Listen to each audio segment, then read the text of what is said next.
as mine, and consider me worth every minute of time to rescue a sinner like me. When I think of my Savior alone on a cross, I know without Him that my life would be lost if He had not been willing to suffer the cost to rescue a sinner like me. To rescue a sinner like me, Lord. To rescue a sinner like me.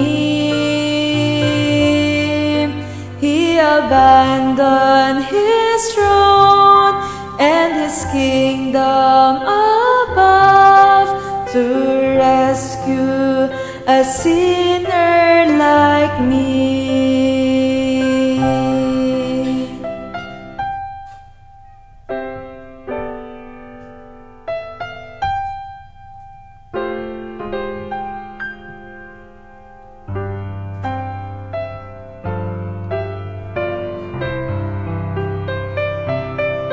My mind is so limited that I cannot see the reason He died and arose just for me. So unworthy was I, yet He gave willingly to rescue a sinner like me. To rescue a sinner like me, Lord. To rescue a sinner like me. He abandoned His throne and His kingdom above to rescue a sinner like me. To rescue a sinner as worthless as I, yet He gave me a reason to sing. It's so hard to believe, but it happened to me. Hallelujah to Jesus, my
There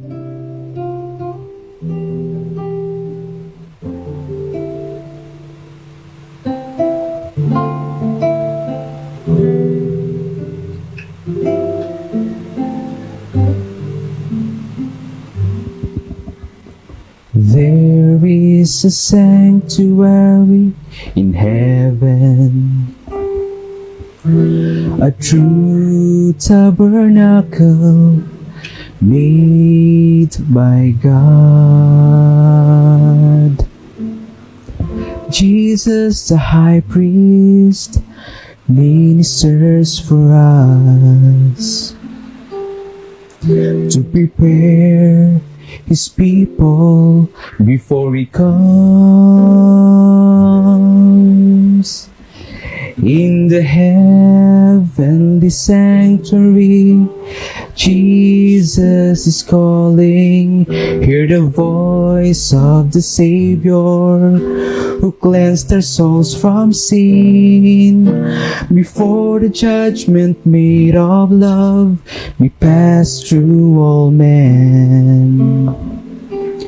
Will you be ready when Jesus comes again?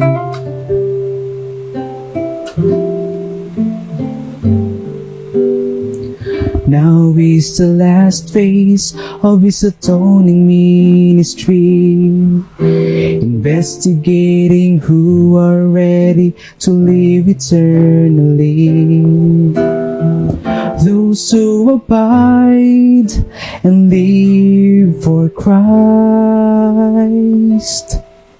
who keep the law in their hearts with faith that never dies. In the heavenly sanctuary, Jesus is calling. Hear the voice of the Savior who cleansed our souls from sin. Before the judgment made of love, we pass through all men. Will you be ready when Jesus comes again?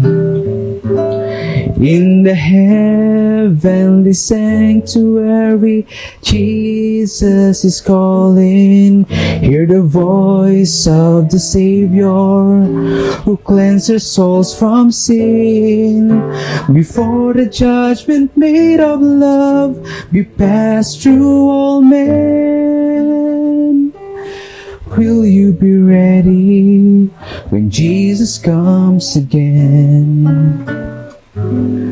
Will you be ready when Jesus comes again?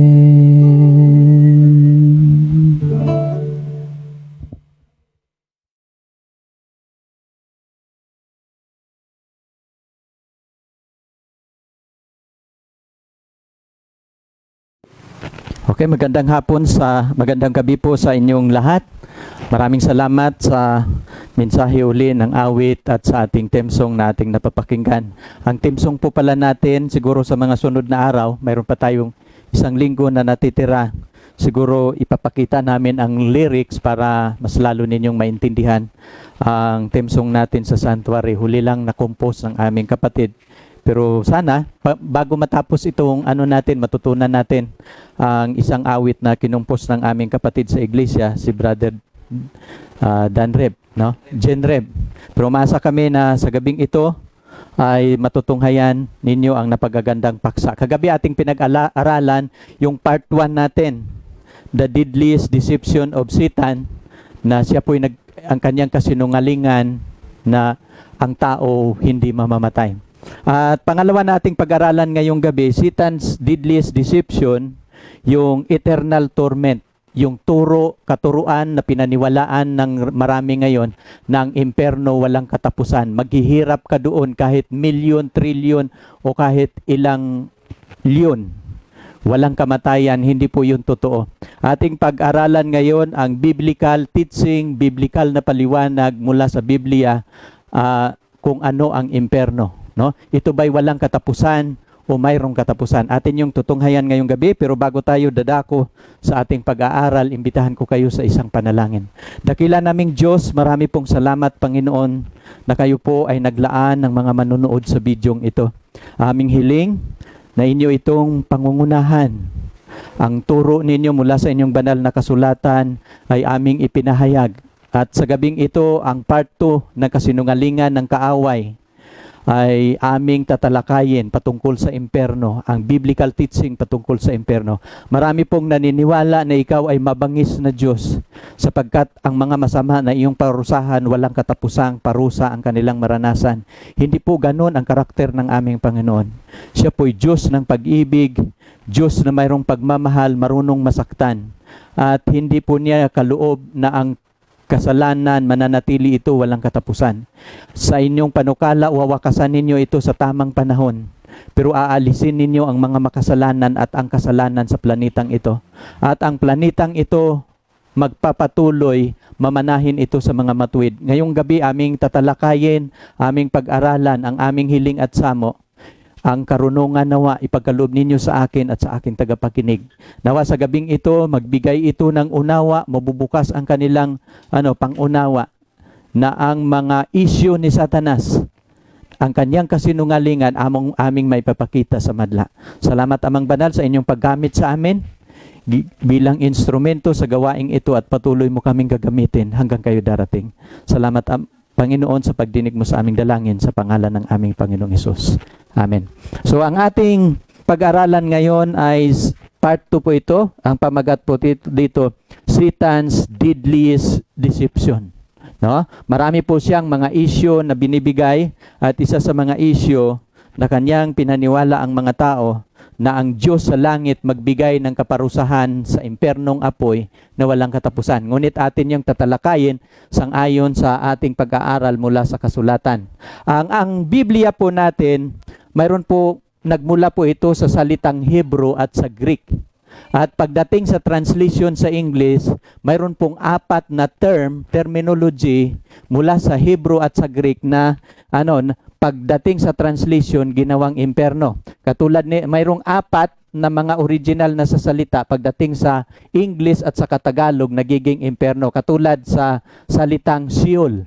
Ang Sheol na salita ay isang Hebrew, pagdating sa King James Version na Biblia ay nagiging imperno. Pero ang kahulugan sa salitang Sheol, isa lang po, libingan. Kasi nung namatay si Jesus Christ, ito yung messianic prophecy, nung namatay si Jesus Christ, ang ayon sa prophecy ng Gawa 16:10, nang namatay si Jesus, nakapasok siya doon sa imperno, no, sa Hades, no. Ang pangalawa, kaya ating mababasa ito, for thou hast wilt not leave my soul in hell, neither wilt thou suffer thine holy one to see corruption. No? Si Jesus nung siya ay namatay, pumasok siya sa Sheol, pero hindi siya nabubulok. Bakit? Nabuhay siya ng 3 araw. At sa English na translation, nang namatay si Jesus, pumasok siya sa imperno.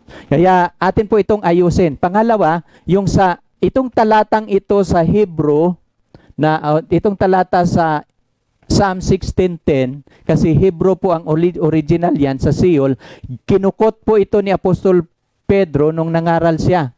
No? Nung nangaral siya, ay kinukot po niya yan sa Hades naman na salita. No? Katulad nito, sa Gawa City 27, nung nangangaral si Apostol Pedro, sapagkat hindi mo iniwan ang kaluluwa ko sa Hades, ni titiisin man ang iyong mga banal na makakita ng kabulukan. So, ang dalawang salita na ating pag-aralan ngayon, yung una ay yung Sheol, pangalawa Hades. At sa buong Biblia, ang imperno sa English, no, imperno sa Tagalog, 54 na beses po ito sa King James Version, pero ang tinutukoy po doon, Sheol at saka Hades. Pag magbabanggit ang Biblia ng Sheol o Hades, isa lang po ang ibig sabihin niyan. Ang ibig sabihin niyan ay libingan. No? Ang Sheol at saka Hades sa Griego na salita, isa lang ang tinutukoy niyan, libingan. Kaya si Jesus, nung siya ay namatay, nakapasok siya sa imperno. Pero hindi po yun literal na impernong apoy, kundi ang tinutukoy doon libingan. Ngayon ating pag-aralan dito, no, kadalasan, no, nangangahulugan lamang ito ng libingan, ang Hades at saka imperno. Dito tayo sa ikatatlo kasi atin na natutunan itong Sheol, itong Hades. Dito tayo sa ikatatlo. Mayroon pang isang nakasulat sa King James Version, mababasa natin ito sa ikalawang Peter 2:4, no? Sabi dito sa 2:4, for if the God spare not the angels that sin, but cast them down to hell, and deliver them into the chain of darkness to be reserved unto judgment. Nung nagkakasala daw ang mga anghel, sila po'y hindi pinatawad. At sila po'y itinapon doon sa imperno. No? Ang hell dito na tinatawag, hindi po ito impernong apoy, kundi tartaro po ito sa original. No? Sa ibang Bible, Tartarus o Tartaro. Ang ibig sabihin ng Tartaro ay ano po ito? Lugar na madilim, no? Kung saan walang buhay, no? Ito po yung kalagayan ng ating sanlibutan nung hindi pa ginawa ang tao, no? In the beginning was ang sanlibutan ay walang laman, walang anyo at madilim. Yan po ang kalagayan ng Tartaro. Kasi nang nahulog si Satanas, nahulog sila sa planetang ito, pero hindi pa ginagawa ang tao. Kaya ito po, nihulog ang kaaway dito to deliver them unto the chain of darkness to be reserved unto judgment. Kaya nga sa aking mga una kong mga video, tinuturo ko na bago ginawa ang tao, nahulog siya dito sa ating planeta. At ang layunin, isa sa layunin kung bakit ginawa ang tao, magiging third party sa labanan para ang tao magiging kasama na maghahatol sa kaaway. Kasi hindi po pwede ang proseso sa paghatol kung dalawang party lang ang naglalaban.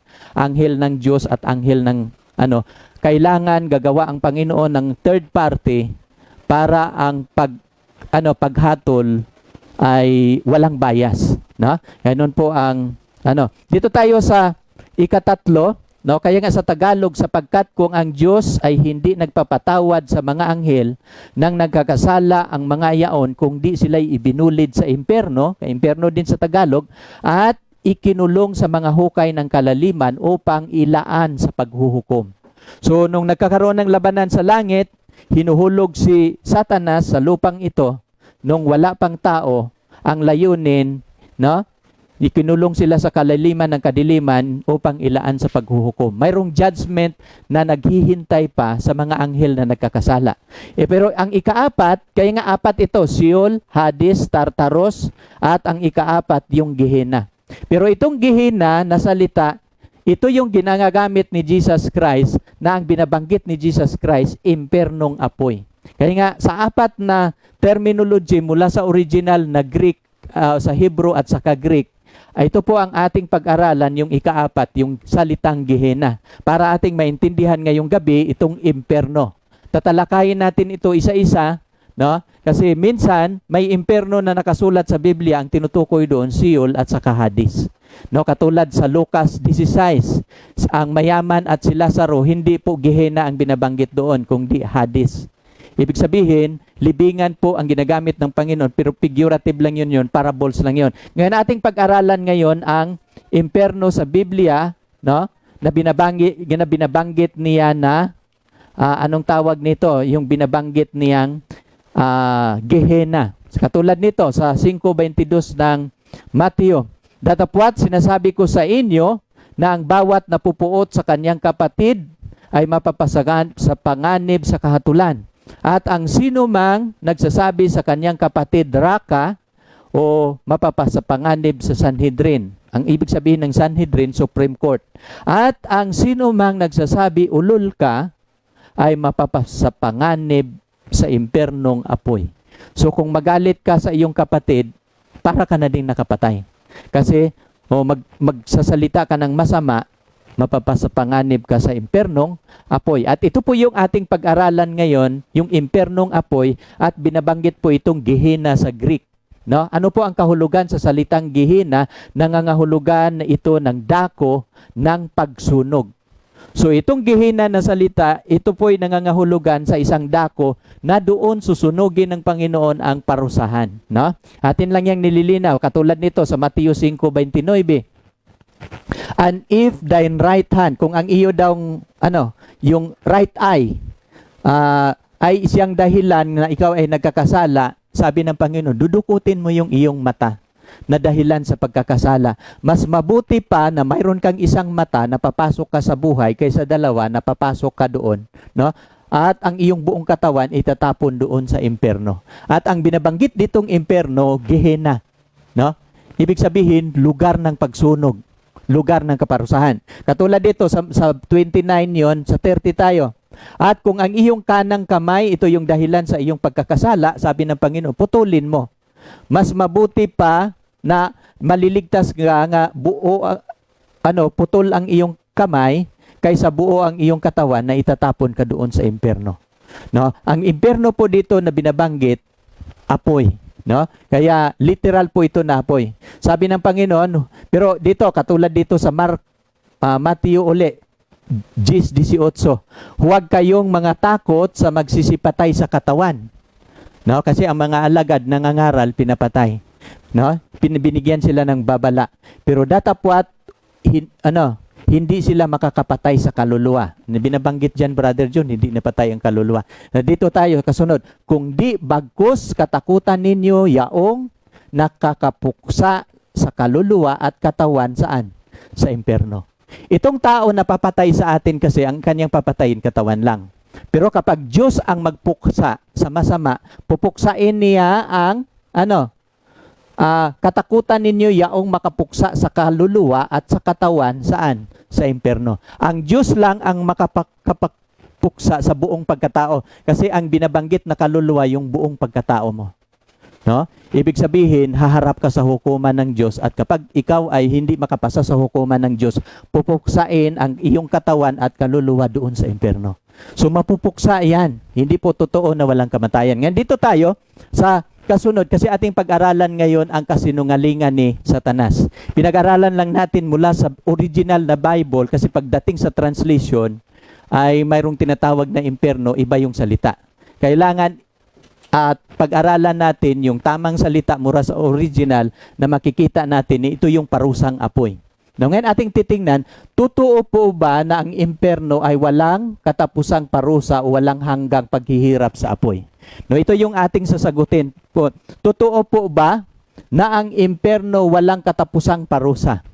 No. For example, mayroong namatay na 15 years, 20, 30, no? At hindi gaano kalaki ang kanyang kasalanan. Mayroon namang masama, umiidad pa siya ng 70 bago mapatay. Pareho lang ang... at ang inyong titingnan ito, pag walang hanggang parusa ito, pareho silang susunugin, pareho ang kanilang parusa. Ay pantay hustisya ba yung parusa? For example, yung 20 years lang na nagkakasala, tapos susunugin siya, million, trillion of years, walang kamatayan. Ay, ano po yun?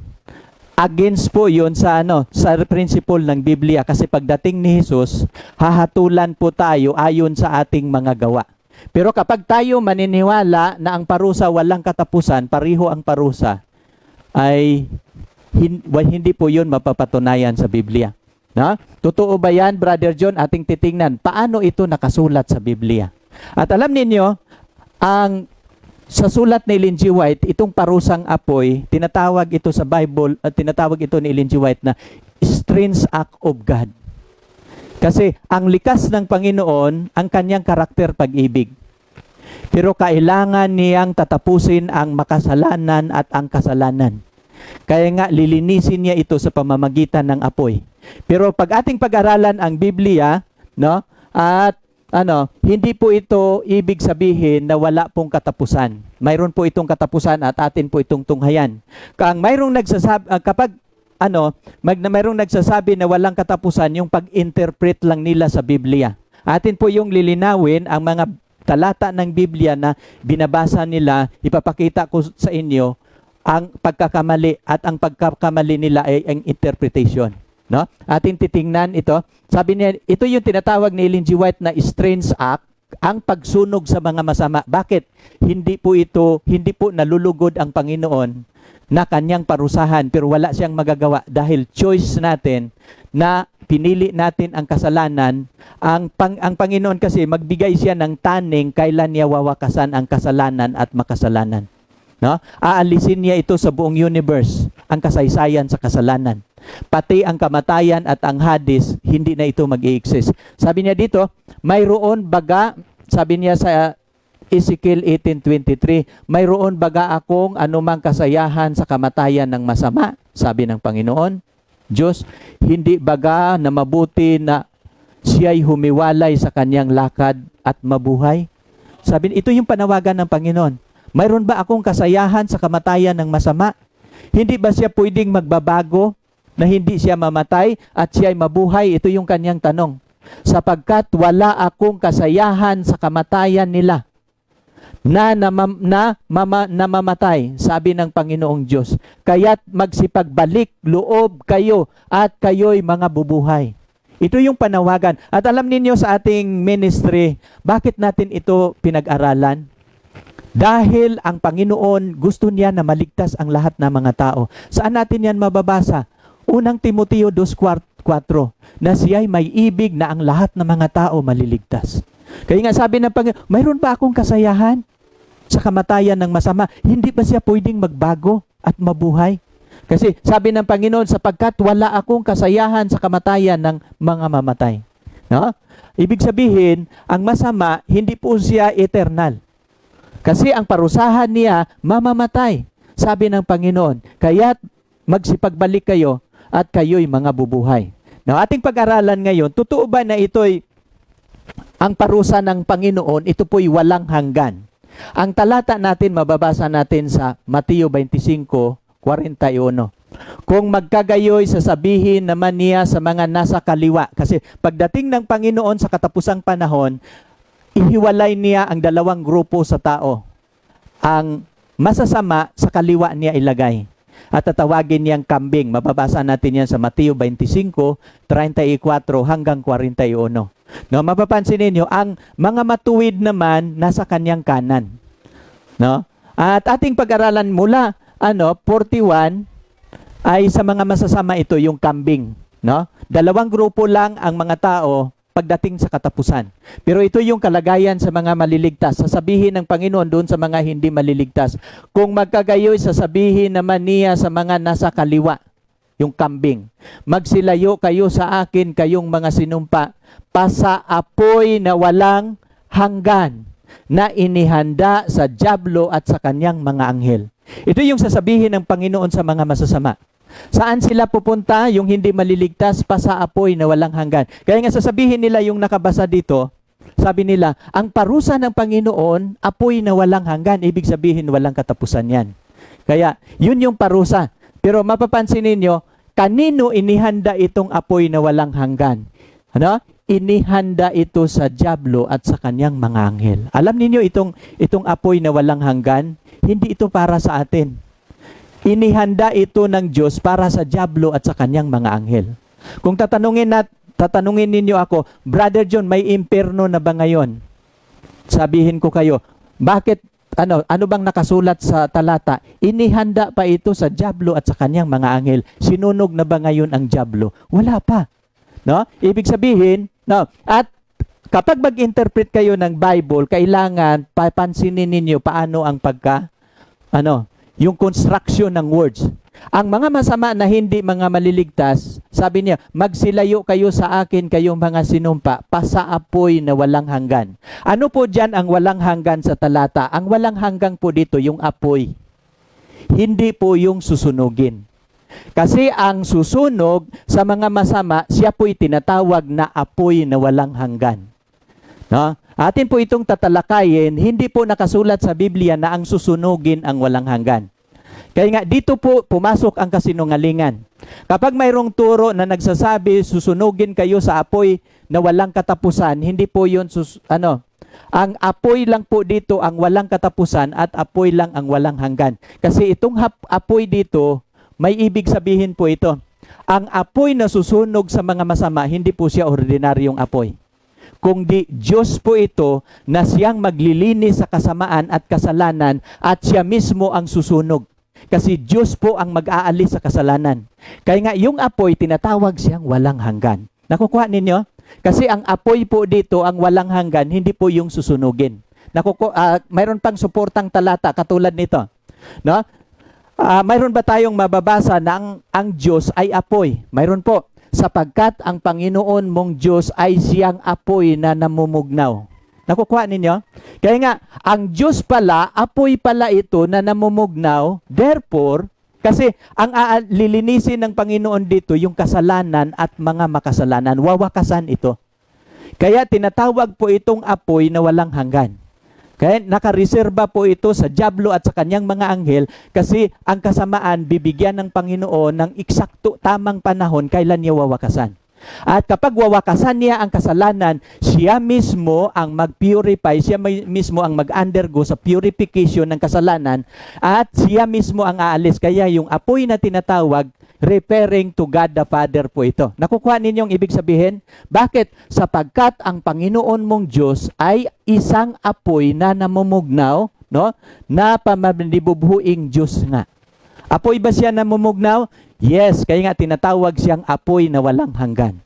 No? Kapag susunugin niya ang mga masasama, no, mayroon yung katapusan. Ngayon yung ating tatalakayin ngayon. Katulad nito, hindi lang yun isang talata na ang Panginoon, siya yung apoy.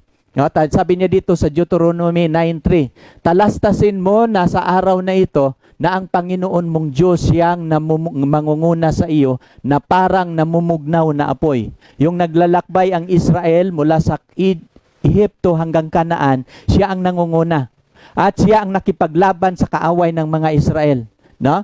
Na mangunguna siya sa iyo, no? Sabi niya dito na parang namumugnaw na apoy.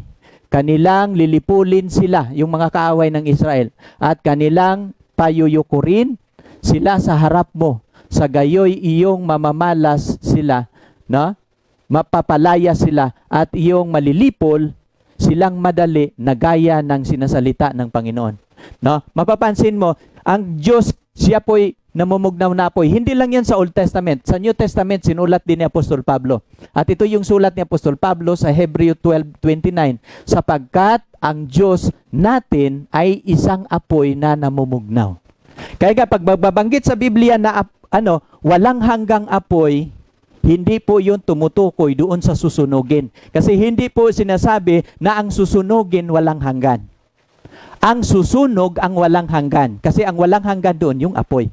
No, inyong naintindihan? Kaya nga, yun yung pag kailangan kapag kayo magbabasa sa construction ng word para inyong maintindihan ng malinaw.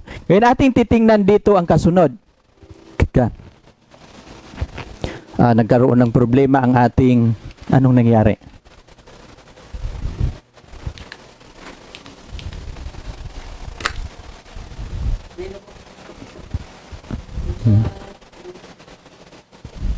Nagkaroon lang ng problema. Saglit ha.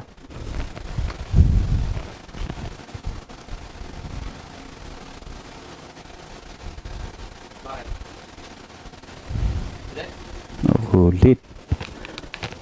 Babalikan natin yung Huwag kayong gagalaw minsan dyan.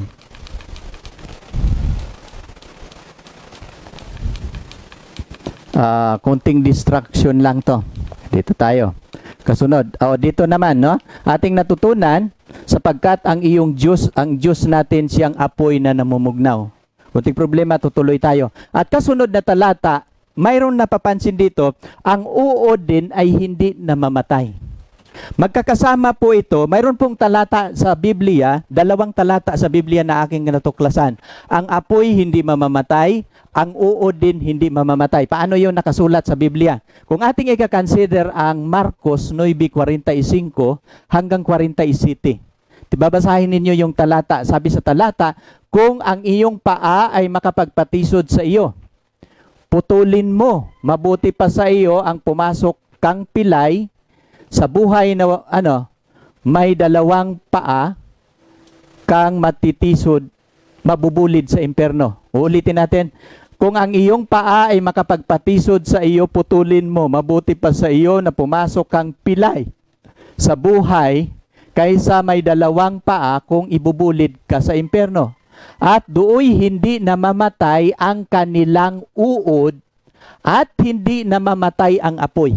No, napapansin ninyo dito, dalawa po dito ang hindi mamamatay. Ating i-reconcile ito. Kasi ang apoy hindi mamamatay, ang uod din hindi mamamatay. Na dooy hindi mamamatay ang kanilang uod. At hindi din namamatay ang apoy. Mapapansin ninyo, sa ating kalagayan ngayon, maglagay daw kayo ng uod sa apoy. Anong mangyayari sa uod? Patay ang uod. Pero bakit dito, sa parusa ng Panginoon, dalawa ang hindi mamamatay? No? Pag ibulid siya sa impyerno, doon hindi mamamatay ang kanilang uod, hindi din mamamatay ang apoy. So ang hindi mamamatay dito, yung susunog at yung uod ang hindi mamamatay. No? Tinililinaw ko lang yan. Pero yung tao na susunugin at kakainin ng uod, mamaya ating pag-aralan yun sa Biblia paano sinasabi. Paglilinaw lang ito. Kung ang mata mo makapagpatisod sa iyo, dukitin mo. Mabuti pa sa iyo ang pumasok sa kaharian ng Diyos na may isang mata, kaysa may dalawang mata kang ibubulid sa impyerno. Kaya nga, malinaw ito. Kaya nga, dalawa po yung talata patungkol sa uod. Isa pang talata sa Isaiah 66 verse 24.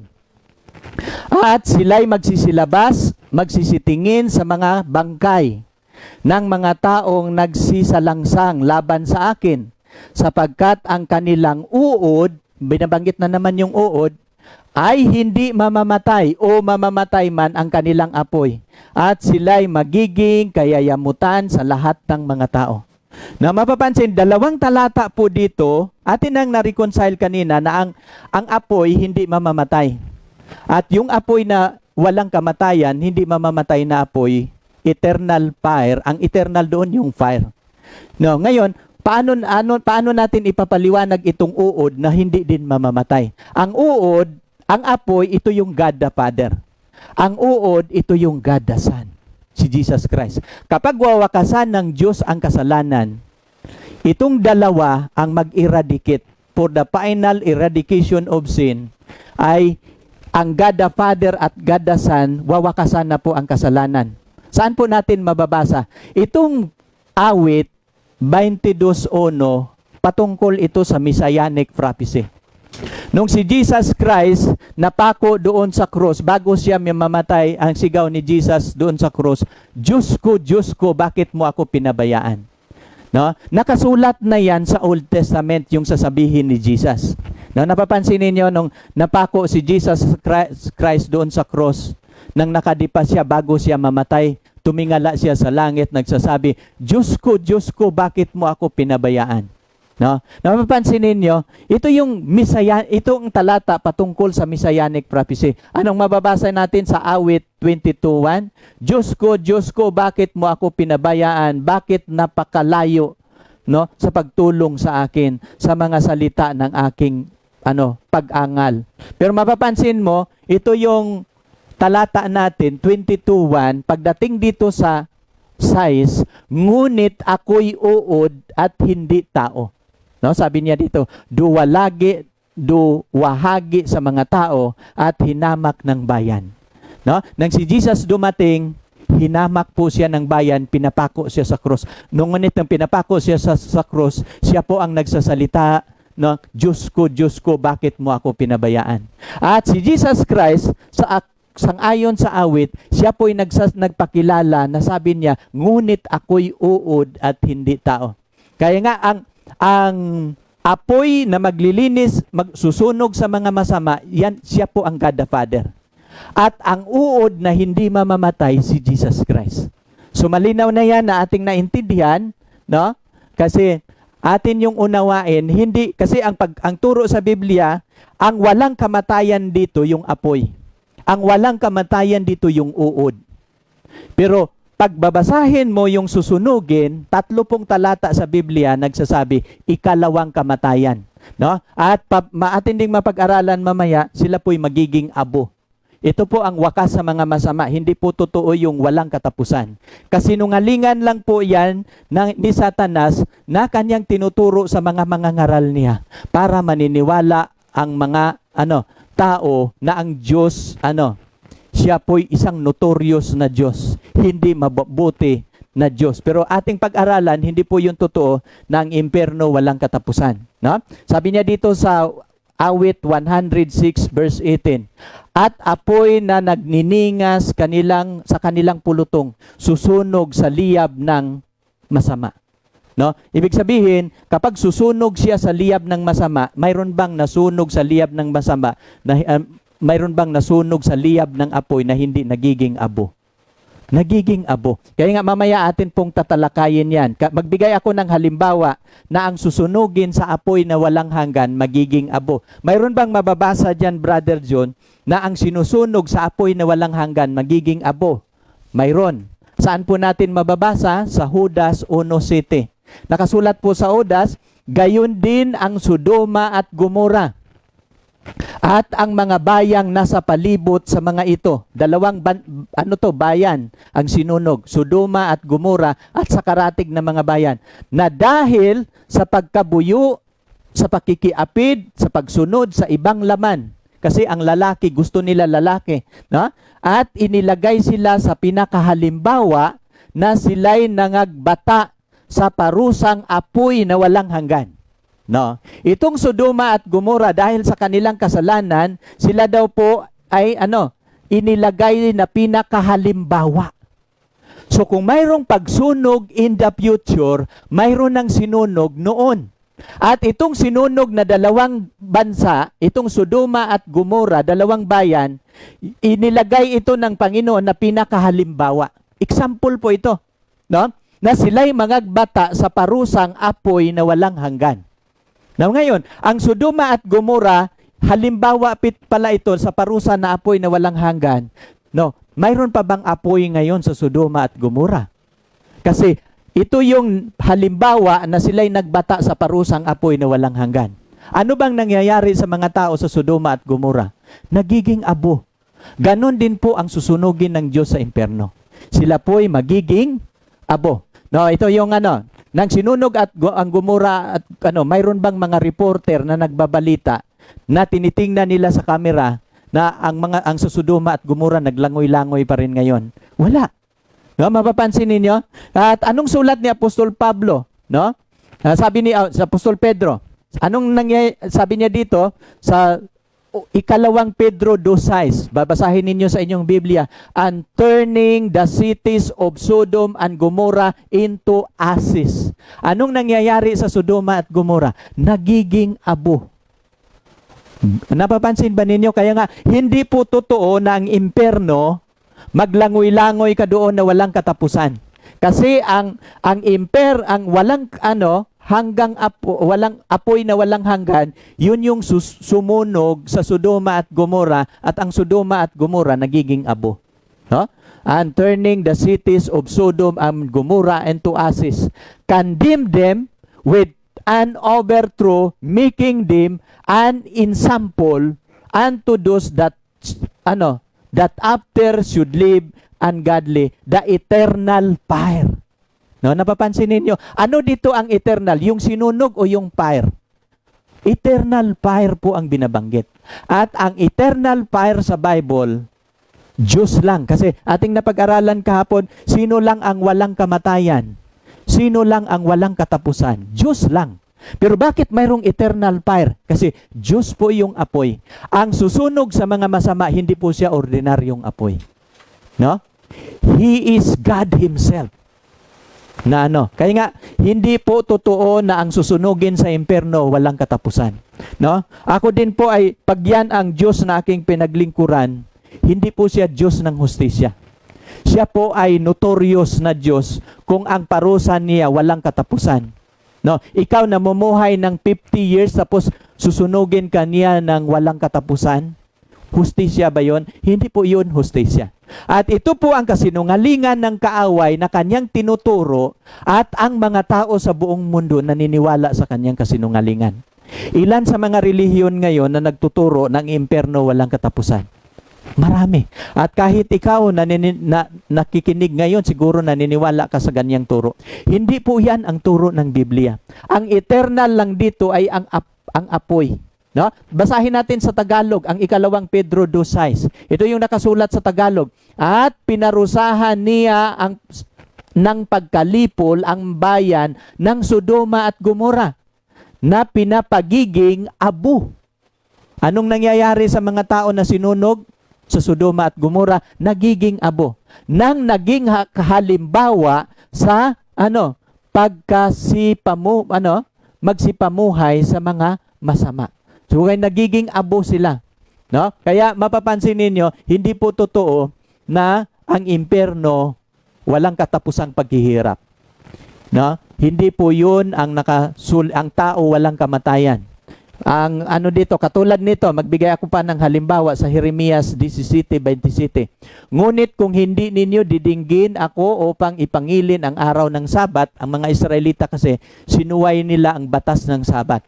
No? At huwag mangagdala ng pasan pumasok sa mga pintuang bayan ng Jerusalem sa araw ng Sabat. Kung magkagayon, magsusulsul ako ng apoy sa pintuang bayan niyaon at pupugnawin niyaon ang mga palasyo sa Jerusalem at hindi mapapatay. No? Fire na unquenchable, yung apoy na hindi mapapatay. Ito yung sinasabi sa sabi niya, kung patuloy ninyong labagin ang Sabat, hindi ninyo susundin ang aking kautusan, magdala kayo ng pasan, kasi ang mga Israelita nagnegosyo sila pag araw ng Sabat, nagagalit ang Panginoon. At kung hindi ninyo susundin ito, magsusulsul ako ng apoy sa pintuan ng bayan niyaon at pupugnawin ko niyaon ang inyong mga palasyo ng Jerusalem. At alam niyo, dahil hindi sumunod ang mga Israelita, anong ginawa ng Panginoon? Lumusob ang Babylonia, sinunog ang Jerusalem, palasyo sa Jerusalem. Pero alam niyo, nung nasunog ang Jerusalem, yung apoy na hindi mapapatay, hindi ba napatay yung apoy hanggang ngayon? Wala na. Nung nagiging abo ang palasyo ng Jerusalem, nawala na yung apoy. Yun pong mga halimbawa sa Biblia kung paano nila sinusunog mga pinarusahan. Ang Sodoma at Gomora nagiging abo. So, the fire na punishment would not be quenched until the work was completed. No? Pag makomplete na yung pagsunog, wala na ring apoy. Yun yung mga halimbawa sa Biblia. Yung Jerusalem sinunog, yung Sodoma at Gomora nasunog. Pero mayroon pa bang apoy doon? Wala na. Pero anong apoy ang nagsunog doon sa Sodoma at Gomora? Eternal fire. Apoy po yun na walang hanggan. Pero bakit wala na? Kasi nagiging abo na yung sinusunog. No? Sana naintindihan na. Ganon din ang mangyayari sa katapusan. Kapag wawakasan na ng Panginoon, ang kasalanan ay magiging abo po sila. At gagawa ang Panginoon ng bagong langit at bagong lupa. Wala ng kasalanan, wala ng Satanas, wala ng demonyo na kasama niya. No? Ma'am, ating intindihin ang salita kasi mayroong problema ang konsepto, yung Hebrew mind at saka Filipino mind. No? Yung kaisipan ng nagsulat sa Biblia at ang kaisipan ng nagbabasa sa Biblia. Mayroong gap, mayroong yung anong tawag niyan? Mayroong gap ang kultura ng Hebrew at ang kultura ng Pilipino.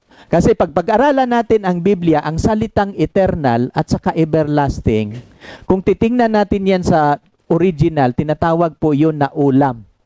Ang ibig sabihin, kapag makukumplito yun po yun ang ibig sabihin ng everlasting at saka forever. Magbigay ako ng halimbawa. For example, ganito. Ang mga katulong noon, pinagbibili at pinagbibinta. Kung ikaw gusto mong katulong, bibili ka doon sa market. Mayroon pong batas silang sinusunod. Kung magkagayoy, dadalhin siya. Kapag makabili ka ng katulong, dadalhin mo siya sa kanyang Panginoon, sa Diyos. No? Mayroon po doong hukuman na kapag mayroon kang mabibili, mayroon pong isang pusti doon, no? Na dadalhin yung iyong nabili doon sa Diyos at dadalhin siya sa pinto, no, sa haligi o sa haligi ng pinto.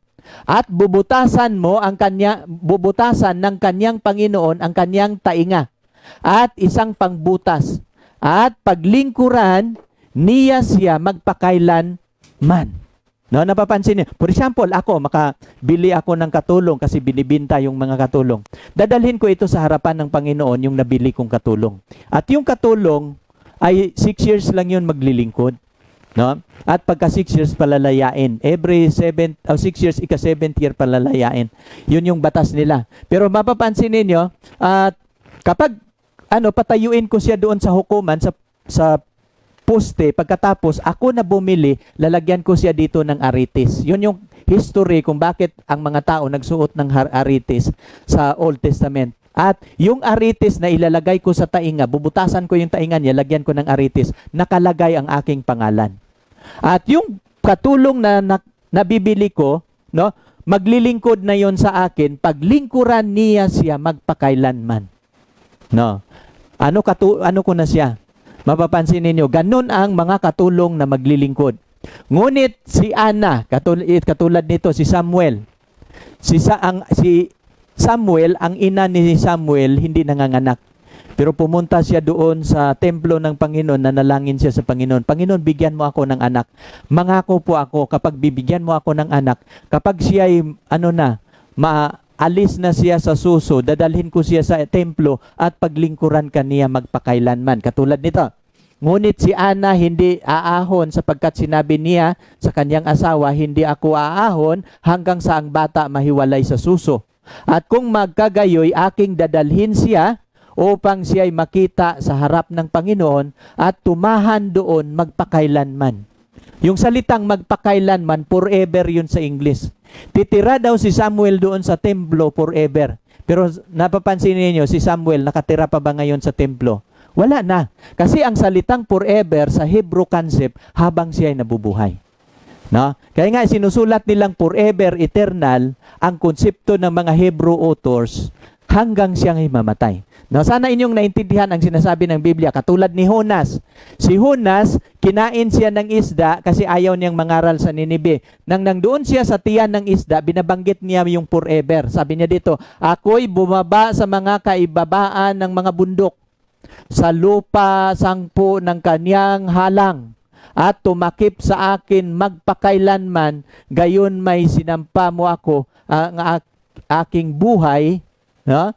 Mula sa hukay, o Panginoon kong Diyos. Nang sinuka niya, no, binanggit niya yung sinuka siya ng isda, nanalangin siya doon, no, binanggit niya yung magpakailanman. Tumakip daw sa kanya ang bundok magpakailanman. Akala niya patay. Ngayon ating pag-aralan ngayon, so na inyo nang naintindihan yung salitang forever, eternal. Now, ngayon dito tayo, no, yun yung paliwanag ng Biblia. Mas maganda kasi ang Biblia ang magpapaliwanag sa kanyang sarili. Ang natin, kailangan maintindihan natin ang turo ng Biblia, na siya mismo ang magsasalita sa kanyang sarili. At ito yung paraan ng ating pag-aaral para ating maintindihan. Ngayon ating pag-aralan naman, may impyerno na ba ngayon, Brother John? Kasi ang paniniwala ng iba, kahit manonood kayo sa mga video sa YouTube, ang impyerno daw, marami pang nagtestimony, nasa ilalim daw ng lupa. Ang mga sinasabi naman ng iba, nasa ibang planeta. No? At ang langit, masaya, doon sa kabila, nandoon yung bangin, nandoon naghihirap ang mga masama. No? Pero ang tanong natin ngayon, may impyerno na ba ngayon? No? Sa aral o turo ng Biblia. Babalikan natin uli ang Mateo 25:41.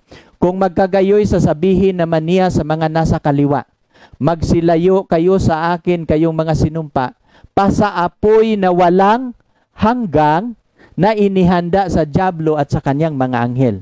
Now ngayon, ang tanong natin kanina, may impyerno na ba? Wala pa. Bakit wala pa? Inihanda pa lang ito sa dyablo at sa kanyang mga anghel. Ang impyerno ano pa ito? Ito ang magiging parusa sa dyablo at sa kanyang mga anghel. Ang tanong ngayon, pinarusahan na ba ngayon ang dyablo? Wala pa. No?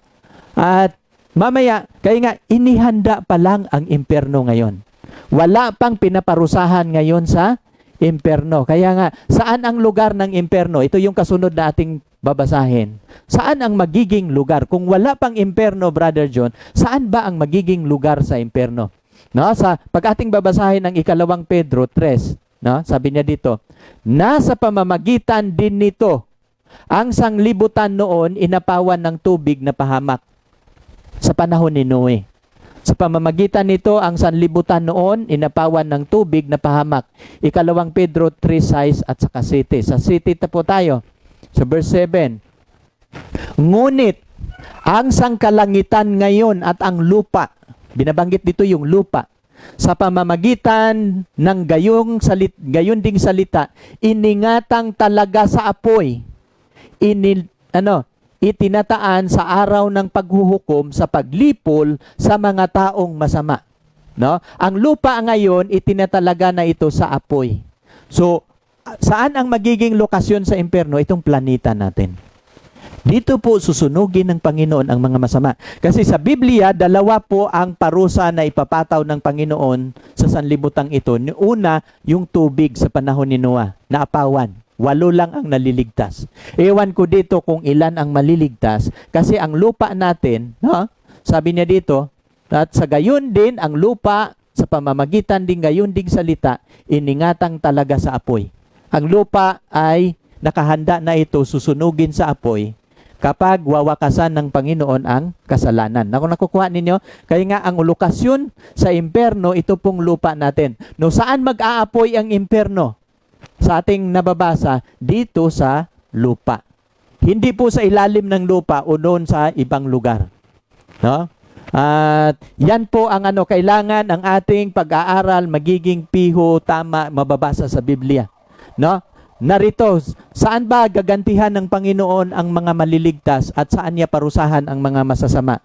Sa Proverbs 11:31, narito ang mga matuwid ay gagantihin sa lupa. Gaano pa kaya ang mga masama at mga makasalanan? Yung mga matuwid daw ay gagantihan niya sa lupa. Gaano pa kaya yung masama at makasalanan? So lahat ng mga tao, matuwid man siya at masama, ang ganti ng Panginoon dito sa lupa. So ating nakukuha, no? Ito ba? Sa awit 37:34. Kapag parusahan yung masama, makikita ba ng matuwid? No? For example, dumating ang punto na parusahan na ng Panginoon ng masama. Ito ba'y mga makikita ba ito ng mga maliligtas? Makikita po sila.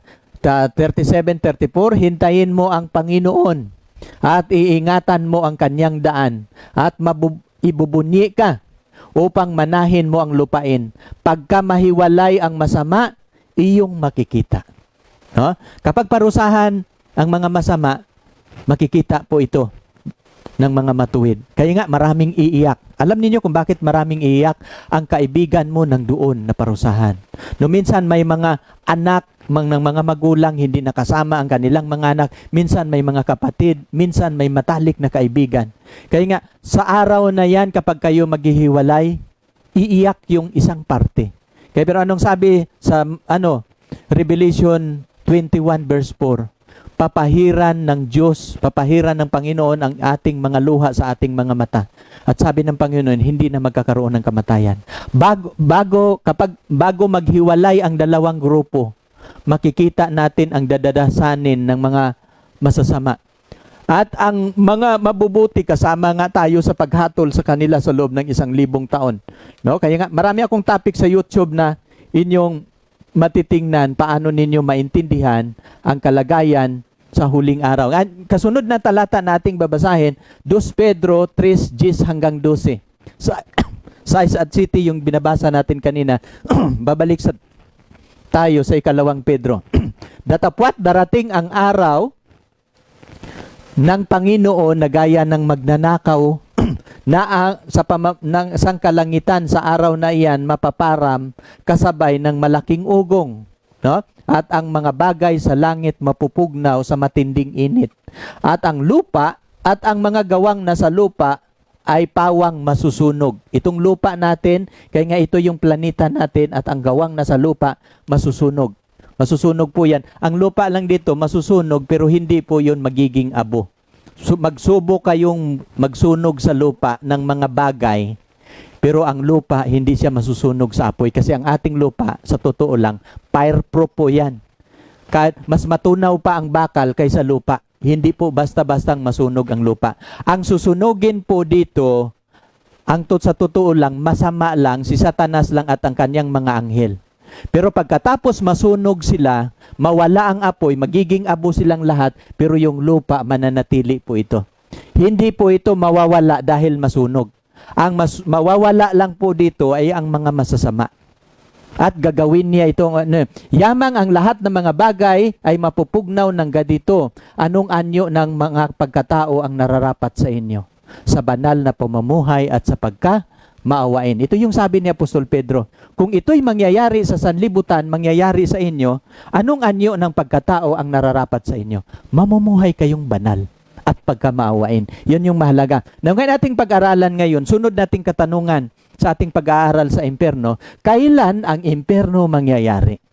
Kapag mangyayari ito sa lupa, Brother John, naintindihan na namin kailan yan mangyayari, itong pagsunog sa impyerno. Ang Panginoon, nagbigay po siyang parables. Saan natin mababasa sa Matthew 13, 24 to 30. At tinanong ng mga alagad, ano ang kahulugan? Pinapaliwanag ito ng Panginoon sa 36 to 42. Ating babasahin isa-isa. Ito yung parables na binibigay ng Panginoon at itong parables na ito, may kinalaman ito kailan susunugin ng Diyos ang mga masasama. Ating babasahin yung kanyang parable. Sinasaysay niya sa kanila ang isang ibang talinghaga na sinasabi, ang kaharian ng langit tulad ng isang taong naghahasik ng mabuting binhi, no, sa kanyang bukid. Datapwat ng samantalang siya'y natutulog ang mga tao, dumating ang kanyang kaaway. Naghasik naman ng panirang damo sa pagitan ng trigo at umalis. Datapwat ng sumibol na ang usbong at namumunga, lumitaw nga rin ang panirang damo. No? At ito yung at nang mga alipin ng puno ng sambahayan, nagsiparoon, nagsabi sa kanya, Ginoo, hindi baga naghasik ka ng mabuting binhi sa iyong bukid, saan nagmula itong panirang damo? At sinasabi niya sa kanila, isang kaaway ang gumagawa nito. Sinasabi sa kanya ng mga alipin, ibig mo baga na kami ay magsiparoon sa mga yaoy aming bubunutin? Datapwat sinabi niya, huwag, baka sa pagbunot ninyo ay ng mga panirang damo ay inyong mabubunot pati ang trigo. No? Kaya nga, napapansin ninyo, yun yung parables ng Panginoon. At pabayaan ninyong magsitubo kapwa hanggang sa panahon ng pag-aani. At sa panahon ng pag-aani, sasabihin ko sa mga mangangani, tipunin muna ninyo ang panirang damo sa inyong pagbibigkisin upang sunugin, datapwat titipunin ninyo ang mga trigo sa aking bangan. Ito yung parables ni Jesus Christ, na mayroong isang tao naghasik ng mabuting binhi at umuwi siya, natutulog. Habang siya natutulog, ang kaaway pumunta doon, naghasik din ng binhi. Na nakita ito nila, tumutubo, hindi nila nakikilala. Pero nung nagbubunga na, nakikita nila, iba yung bunga sa panirang damo. Nagugulat yung mga alipin. Sabi ng mga alipin, di ba tinanim mo mabuting binhi? Bakit mayroong panirang damo? Sabi niya, utusan ninyo kami, bubunutin namin yung panirang damo. Habang nagbubunga na, sabi ng may-ari, wag, pabayaan ninyo sila hanggang sa panahon ng pag-aani. At sa panahon ng pag-aani, uutusan ko kayo, bubunutin mo na ang panirang damo. Bibigkisin at itapon siya sa kalan. No? Pero ang mga trigo, aanihin ninyo, ilalagay sa bangan. Now, ngayon ating pag-aralan dito, ano ang kahulugan? No? At sa 36, nang magkagayon, iniwan niya ang mga karamihan, nagsipasok sa bahay. At sa kanya nagsilapit ang mga alagad na nagsipagsabi, ipaliwanag mo sa amin, no? At ang parabol patungkol sa panirang damo. Malaki yung litra. At siya'y sumagot na nagsasabi, ang naghahasik ng mabuting binhi ay ang anak ng tao. Kilala ba ninyo itong anak ng tao? Paboritong pangalan ni Jesus Christ sa kanyang sarili. Ang naghasik daw ng mabuting binhi si Jesus Christ. At ang bukid ay ang sanlibutan. May kahulugan po yon. At ang mabuting binhi, ito ang mga anak ng kaharian. At ang panirang damo sa bukid ay ang masasama. no? At ang kaaway mabagal. At ang kaaway na naghasik sa mga ito ay ang dyablo, yung naghasik sa masamang binhi. At ang pag-aani ay ang katapusan ng sanlibutan. At ang mga mangangani ay ang mga anghel, no? Sabi niya dito, kung paano ang pagtipon sa panirang damo at pagsunog sa apoy, gayon din ang mangyayari sa katapusan ng sanlibutan. No, kailan susunugin ang mga masasama, yung hindi maliligtas? Kung gaano, sabi niya, kung paano ang pagtitipon sa panirang damo sa bukid, no? At sa pagsunog sa apoy, gayon din ang mangyayari sa katapusan ng sanlibutan. Kaya nga, si Satanas ngayon, hindi pa sinunog. Hindi din sinunog ang kanyang mga anghel. Hindi din sinunog ngayon ang mga masasama. Kaya nga, hindi totoo, kapag mamatay tayo, dadalhin ka na sa impyerno, susunugin ka. Hindi po ganon. Maghintay pa tayo sa panahon ng katapusan, sabay po ang pagsunog sa Biblia. No, naintindihan ninyo? Yan po ang turo ng Panginoon patungkol sa impyerno. No? Kailan ang impyerno mangyayari? Ang pagsunog sa katapusan ng sanlibutan. Hindi pa po natapos ang sanlibutan, nangangaral pa kami. No? Maari kayong magdesisyon na hindi makapunta doon.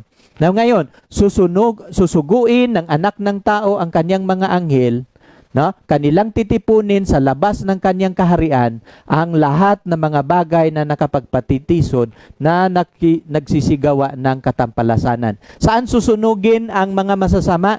Titipunin sa labas ng kanyang kaharian. So ito yung kampo ng mga banal, sa labas doon niya susunugin. Mamaya atin niyang maintindihan paano mangyayari ang pagsunog. At sila'y igagatong sa kalan ng apoy. Diyan ang pagtangis at pangangalit ng mga ngipin. Yun po ang nilalarawan ni Jesus Christ. Paano niya nilalarawan ang impyerno? Hindi po ang impyerno nasa ibang lugar, nasa ilalim ng lupa. Wala pong talata sa Biblia na, ang ating pinag-aralan ngayon, tunay na sinasabi ng Biblia na saan at kailan atin pong nababasa sa Biblia. No? Sa 49 at 50, gayon din ang mangyayari sa katapusan ng sanlibutan. Lalabas ang mga anghel, ihiwalay ang mga masama at matuwid, at sila'y igagatong sa kalan ng apoy. Diyan ang pagtangis at pangangalit ng mga ngipin. Kailan mag-aapoy ang impyerno? No? At sa katapusan ng sanlibutan. Nasaan pala ang mga masasama na nangamatay na? Ating pinag-aralan kagabi, saan ang mga masama na namatay? No? Nasa lupa. No? Kaya wala pang taong nakaakyat sa langit, wala pang taong naghihirap sa impyerno ngayon. Kaya huwag ninyong ipanggilalas sapagkat dumating ang oras na ang lahat na nangasa libingan makakarinig ng kanyang tinig. Mababasa natin yan sa Juan 5:28 at 29. Pagdating ng Panginoon, saka pa nila marinig ang tinig. Bubuhayin ng Panginoon ang mga patay. Mayroong pagkabuhay na maguli sa mga patay. At magsisilabas. Ang mga nagsisigawa ng mabuti ay sa pagkabuhay na maguli sa buhay. At ang mga nagsisigawa ng masama sa pagkabuhay na maguli sa paghatol doon sa parusa sa impernong apoy. No, ganun ang So, ang unang mabubuhay yung mga maliligtas, ikalawang mabubuhay yung hindi maliligtas. Nasaan ang masamang patay ngayon? Saan? Nasa libingan. Wala pa sa langit, wala pa sa impyerno, wala pang naghihirap ngayong mga tao sa impyerno. So malinaw po yung sinasabi ng Biblia, no? Kaya nga huwag kayong basta-basta sa mga sabi-sabi, no? Na mga nakikita ninyo sa YouTube, nakikita mga aral ng mga pastor na walang basihan. Kailangan titingnan natin sa Biblia, ano ba ang tunay na turo ng Biblia? Paano pinapaliwanag ng Biblia ang impyerno? No? Kaya ang impyerno, malinaw na sinasabi, sa katapusan pa yan ng pagkahatol sa pagkabuhay na maguli sa paghatol. No? Gaano karami ang nasusunog sa impyerno ngayon? Wala. Yan ang ng ating pag-aaral. At itong impyerno sa Biblia, 30 talata sa Biblia ang ating mababasa na ang impyerno, ikalawang kamatayan. Kasi patay na sila sa mangyayari sa 1,000 taon, patay lahat ang mga masasama. No? Pero bubuhayin sila uli. Haharap sila sa executive judgment at saka na sila paparusahan ng apoy, saka sila susunugin. Pag masunog sila, makakaranas sila sa ikalawang kamatayan. No? Pag mayroon bang mababasa na mamamatay? Yes. Dalawa lang talata ibibigay ko sa inyo. Ang isang talata nasa Apokalipsis 2. Yung sa Smyrna, may pangako ang Panginoon sa Smyrna. Ang magtatagumpay ay hindi makakaranas ng ikalawang kamatayan. At dito mababasa natin, kapag parusahan ng Panginoon ang mga masama, makakaranas po sila sa ikalawang kamatayan. Kasi patay na sila, binuhay sila sa pagbabalik ng Panginoon sa ikatatlong pagkabalik, tapos haharap sila sa paghuhukom, tapos susunugin sila sa impyerno. At makakaranas sila sa ikalawang kamatayan. Sino ba itong hindi maliligtas?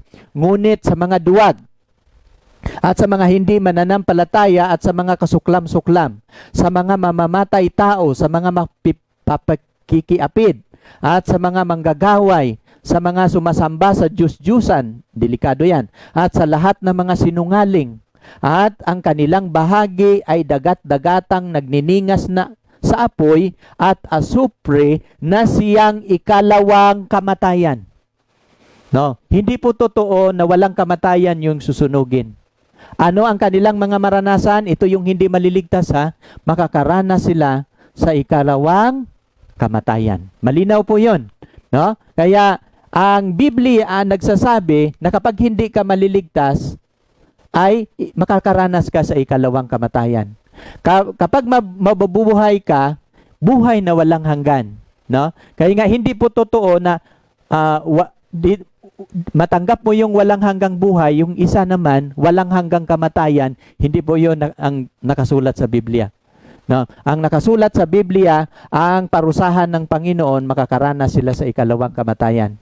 Kaya nga, kailan yun mangyayari na sa unang Tesalonica 4:14, sapagkat ang Panginoon din ang bababa mula sa langit na may sigaw, may tinig ng arkanghel, may pakakak ng Diyos, at ang nangamatay kay Kristo ay unang mga bubuhay. Yung hindi maliligtas, ikalawang pagkabuhay po sila. At yung bubuhayin sa ikalawang pagkabuhay, pagkatapos po yun sa 1,000 taon. Mayroong pagitan ang maliligtas nang magpasimula ang 1,000 taon kasi dadalhin sila para magiging tagapaghatol. At pagkatapos sa 1,000 taon, bubuhayin naman yung hinatulan. Yun yung susunugin. No? Pero pagkatapos masunog, makakaranas sila sa ikalawang kamatayan. Sinasabi sa atin ng Biblia kung saan makikita ang mga masasama, kung kailan ang muling pagkabuhay at parurusahan. No? Kaya nga, kailan ba parurusahan ang mga masama? Pagkatapos sa 1,000 taon. At kung maganap na ang 1,000 taon, si Satanas kalagan sa kanyang bilangguan at lalabas upang dumaya sa mga bansa na nasa 4 na sulok ng lupa, na sa Gog at Magog, upang tipunin sila sa pagbabaka na ang bilang nila gaya ng buhangin sa dagat. At magsipanhik sila sa kalaparan ng lupa at kinubkob ang kampamento sa mga banal, ang bayang iniibig, at bumaba ang apoy mula sa langit at sila'y nasupok. Anong panahon? Kailan sila parusahan? Pagkatapos sa 1,000 taon. Kasi mayroon pong 3 judgment. Ang unang judgment, bago darating si Jesus Christ, gagawin niya ito sa kabanal-banalang dako sa santuario kasi siya ang ating pari.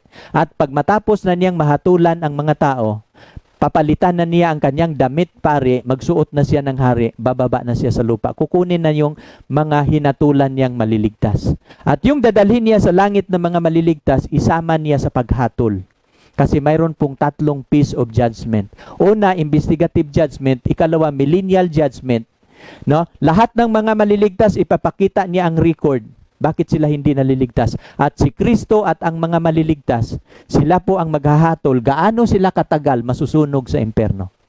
At pagkatapos sa paghatol, bababa ang bagong Jerusalem, yung siyudad ng Diyos, sakasabay na mabubuhay na naman ang mga patay. At itataas ng Panginoon ang kanyang trono, paghatol sa mga masasama. Mayroon pong tatlong audience ang Panginoon. Unang audience, mga anghel. Ikalawang audience sa millennial judgment, mga banal. Ikatatlong audience sa paghatol, mga masasama. Kasama na yan ang pagsunog sa mga masasama. Ang ikalawa, yung millennial, bago magpasimula ang 1,000, ang ikatatlong paghatol, pagkatapos sa 1,000 taon. No? Nakapattern po ang ating sanlibutan, nakapattern po siya sa 7,000 years. Sabat po yung 1,000 years sa ating planeta, pero pagkatapos sa sabat ng ating planeta, susunugin na niya ang mga masasama. Saan sila susunugin? Sa lupa. Kaya nga, bubaba yung bagong Jerusalem dito sa lupa, ang siyudad ng Diyos. At ang mga masasama, bubuhayin ng Panginoon. No? Itataas niya ang kanyang trono sa itaas, hahatulan ng Diyos ang mga masasama. Bakit sila hindi naliligtas? At sabi ni Satanas, no? Ang mga tao sa loob maliit, marami tayo sa bilang kasi ang bilang nila gaya ng buhangin sa dagat. Pinaliguran nila ang syudad, no? Para agawin ang syudad ng mga banal, pinaulanan sila ng apoy na nagmula sa langit, sila'y nasupok. No? Anong sabi sa Ito yung tinatawag na dagat-dagatang apoy pagkatapos sa 1,000 taon. At sa versikulo 10, at ang dyablo na dumaya sa kanila, ibinulid sa dagat-dagatang apoy. Dito na sinusunog si Satanas. No? At kinaroroonan din naman ng hayop at ng bulaang propeta. Mga relihiyon po ito, hayop at bulaang propeta. At sila'y pinahirapan araw at gabi, magpakailanman. Di ba? Sabi dito, Brother John, pinahirapan sila araw at gabi, magpakailanman. Ibig sabihin, walang katapusan yan. Verse 10 lang yan ang ating binabasa. Mayroon pang kasunod na mga talata. Kaya nga, ito yung problema sa nagbabasa ng Biblia. Nang nabasa nila itong verse 10, gusto nilang ipapako dito lang. Pero hindi po natatapos ang versikulo sa Bible. Mayroon pang 11, mayroon pang 12, mayroon pang 13, mayroon pang 14. Kapag babasahin natin ang 14, no? Ito yung fire came down from God, no? At ating titingnan ang 14 at saka 15. At ang kamatayan at ang Hades ibinulid sa dagat-dagatang apoy. Ano po itong kamatayan at ang Hades? Abstract noun po siya. Pangalan po ito ng kamatayan at libingan. No, ibig sabihin, itong kamatayan na pangalan at Hades, yung libingan, itatapon yan sa dagat-dagatang apoy. Bakit? Itong apoy na susunog, pagkatapos sa 1,000 taon, yung kamatayan hindi na mararanasan. Yung libingan, hindi na yan mag-exist.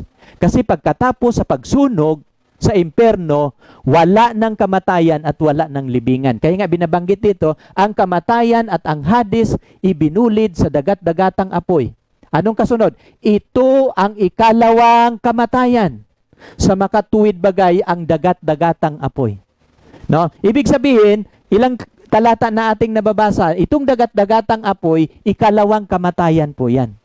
Ibig sabihin, yung susunugin doon na dyablo, susunugin niyang mga anghel doon, susunugin niyang hayop at mga masasama, makakaranas po sila sa ikalawang kamatayan.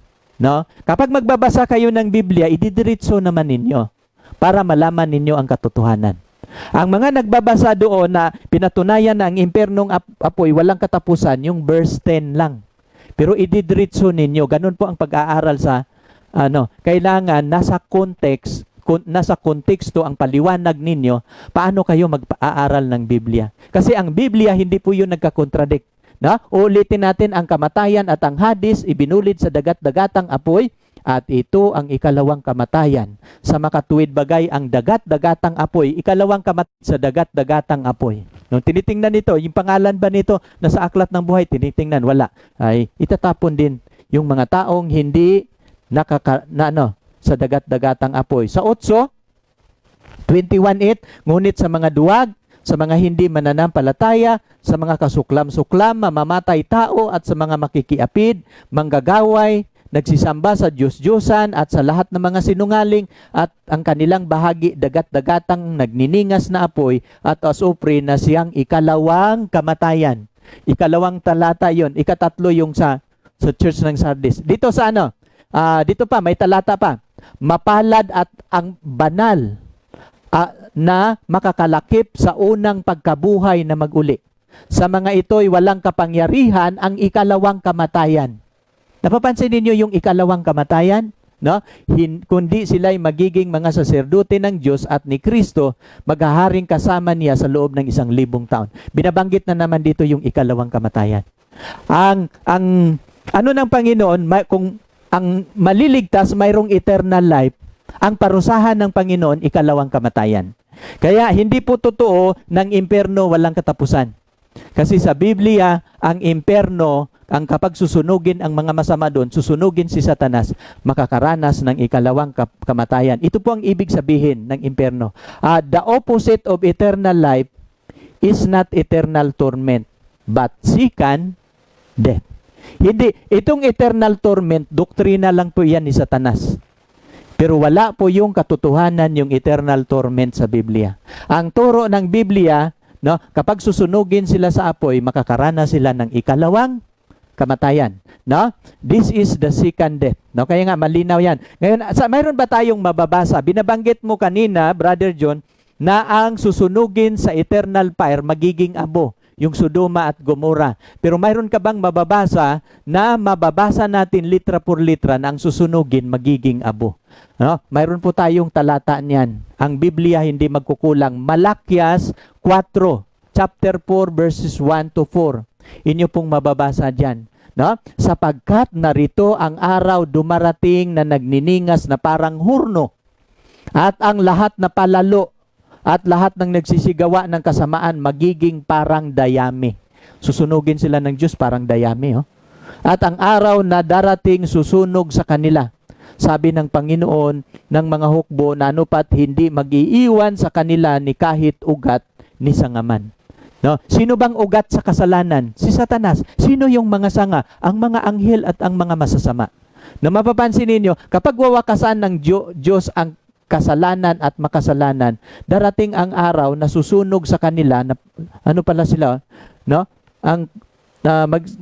At ang mga lahat na nagsisigawa ng kasamaan magiging parang dayami sa araw na darating susunog sa kanila. Susunugin yung mga masasama. At sa 3, at inyong yayapakan ang mga masasama. Bakit? Sapagkat sila'y magiging abo. Binabanggit ito yung abo. Sa ilalim ng mga talampakan ng inyong mga paa sa kaarawan na aking gawin, sabi ng Panginoon ng mga hukbo. Anong mga mangyayari sa mga masama kapag susunugin? Sapagkat magiging, inyong yayapakan ang mga masasama. Kapag tayo maliligtas, paglabas natin pagkatapos pagsunog, yayapak tayo doon sa sunog pagkatapos sa impyerno. Lalabas tayo sa dito, inyong yayapakan ang mga masasama sapagkat sila'y magiging abo sa ilalim ng mga talampakan ng inyong mga paa sa araw na aking gawin. No? Sabi ng Panginoon. Sinong may sabi dito? Panginoon ng mga hukbo. Anong talata? Malakyas 4, 1 at 3. No? Malinaw yan. Mayroon ba tayong mababasa sa Biblia na si Satanas magiging abo? Kasi sabi doon sa Malakyas, hindi siya mag-iiwan ni ugat ni sanga. So kung hindi siya mag-iiwan ng ugat, si Satanas ang ugat sa kasalanan. No? Ibig sabihin, mamamatay ba si Satanas magiging abo? Kasi ang paniwala ng ibang relihiyon ngayon, si Satanas walang kamatayan. Hindi po yun totoo. Diyos lang ang walang kamatayan. Si Satanas mamamatay din. Ating pag-aralan, saan ba natin nababasa? No? Kapag inyong babasahin ang Biblia, yung Ezekiel 28, ang tinutukoy pong hari sa tero dyan, si Satanas. Siya po ang dating Lucifer na nagiging Satanas. Ating titingnan ninyo, tunghayan ninyo ito. Sa 13, nang ginawa si Lucifer, ito po ang niya sa 13. Ikaw ay nasa Eden, sa halamanan ng Diyos, lahat ng mahalagang bato ay iyong kasuotan. Ano bang kasuotan ni Lucifer? Ang sardio, topasyo, diamante, berilo, onyx, haspe, sapero, esmeralda, karbungko, ginto. At ang pagkayari ng iyong panderita at iyong plautas mapapasa iyo sa karawan na ikaw ay lalangin, nangahanda. Ito yung niya. Nasa halamanan inilagay kita sa Eden, sa halamanan ng Diyos. Wala po yun dito sa lupa, sa langit po yan. At ano ang kanyang kalagayan at katungkulan? Ikaw ang pinahirang kirubin na tumatakip. Mayroon pong 3 uring anghel sa langit. Una, sirapin, 6 ang pakpak. Kirubin, 4 ang pakpak. No? Ang mga ordinaryong anghel, dalawa. No, mapapansin ninyo, ikaw ang pinahirang kirubin na tumatakip. Itinatag kita, ano pat ikaw ay nasa ibabaw sa banal na bundok ng Diyos, ikaw ay nagpanhik panaog sa gitna ng batong mahalaga. No, yun yung katungkulan niya. Nang siya'y ginawa, siya ba'y makasalanan o perfect siyang angel? Sa 15, thou hast perfect in thy ways from the days that thou hast created. Perfecto siya ng ginawa siya hanggang sa ang kalikuan na susumpungan sa kanya. Sa 16, nagkakasala siya sa kanyang maraming merchandise. No? Nag-create siya ng doubt sa kanyang mga kasamahan. No?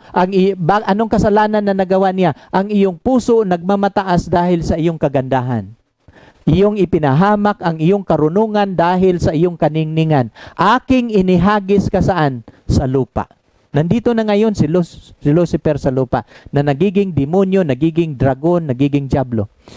Aking inilagay ka sa harap ng mga hari upang kanilang masdan ka. Malinaw yan. At sa 18, sa pamamagitan ng karamihan ng iyong kasamaan at kalikuan ng iyong pangangalakal, iyong nilapastangan ang iyong santuaryo. Kaya't ako'y naglabas ng apoy sa gitna mo. Sinupok ka, pinagiging abo ka sa ibabaw ng lupa. Ito po ang magiging prophecy kay Satanas. Darating ang araw mula sa kanya, susunugin siya ng Panginoon. No? Pinagiging abo ka sa ibabaw ng lupa sa paningin ng lahat na nanonood sa iyo.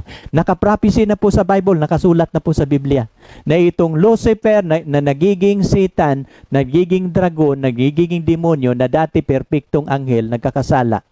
Dahil tinaas niya ang kanyang sarili sa 18, no?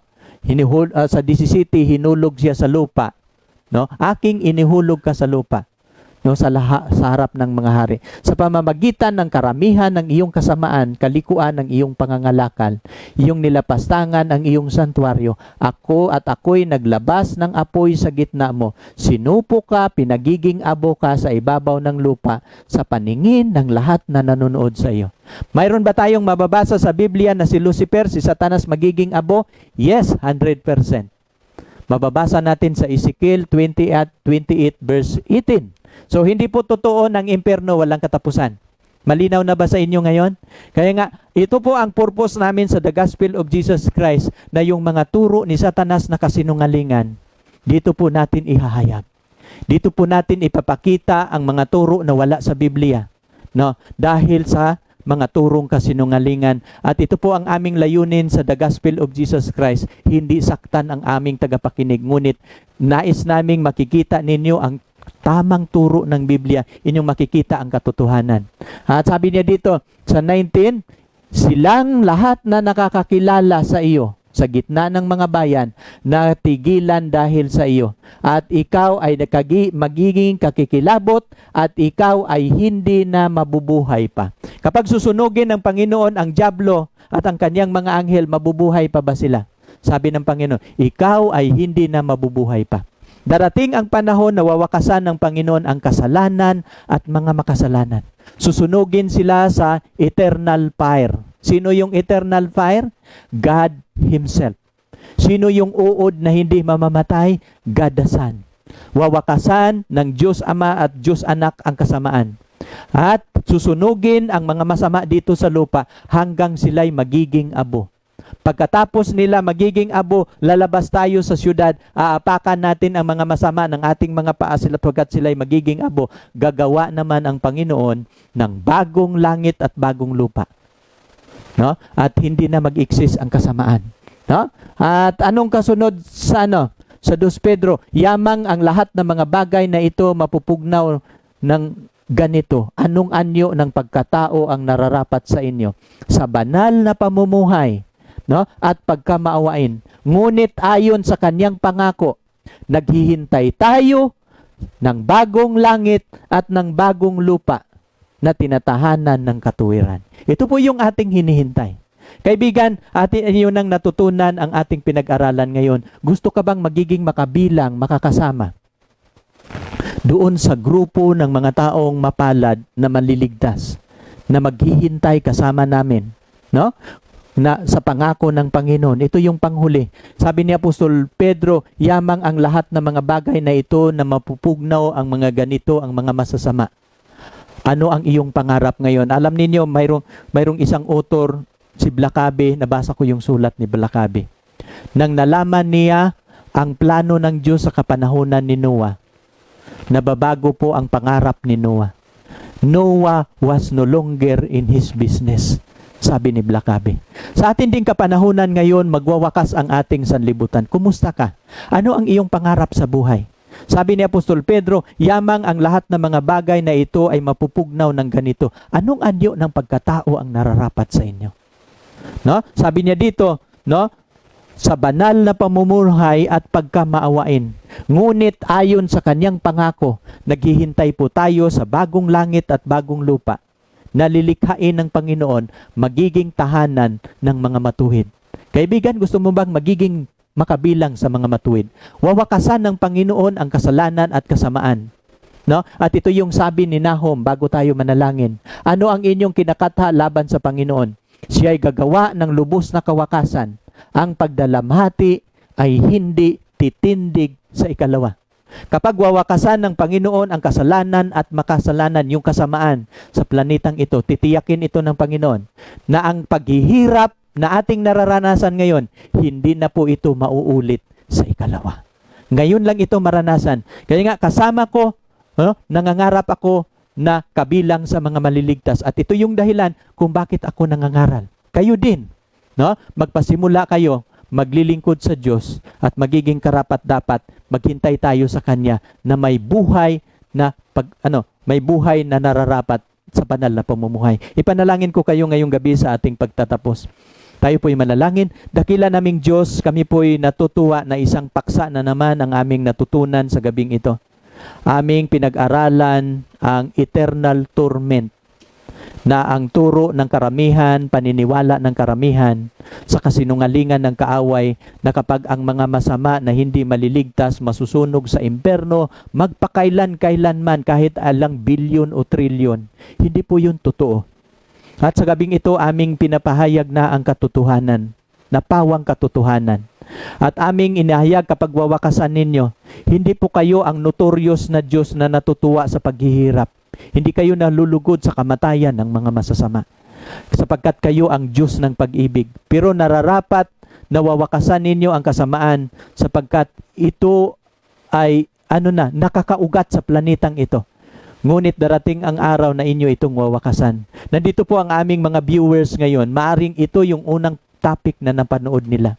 Nawa Panginoon, tulungan mo sila na panuorin pa ang marami kong mga video upang malaman nila ang marami pang mga katuruan sa Biblia at malaman nila ang katotohanan. Hangad ko, Panginoon, ang inyong pangunguna sa aming ministry. Pagpapalain ninyo palagi ang aming mga kapatid na nanalangin kasama namin, nagsuporta sa gawaing ito. Lalo higit sa lahat sa mga nagsishare at nagsuporta sa kanilang pinansyal. At umaasa kami, Panginoon, na hindi ninyo sila pababayaan, bagkus magkakasama kami na gagawa sa inyong gawain at matatapos namin ito sa tamang panahon. Salamat, Amang Banal, sa pagdinig mo sa aming dalangin. Salamat sa inyong pangangasiwa at pangunguna. Sa pangalan ng aming Panginoong Hesus. Amen.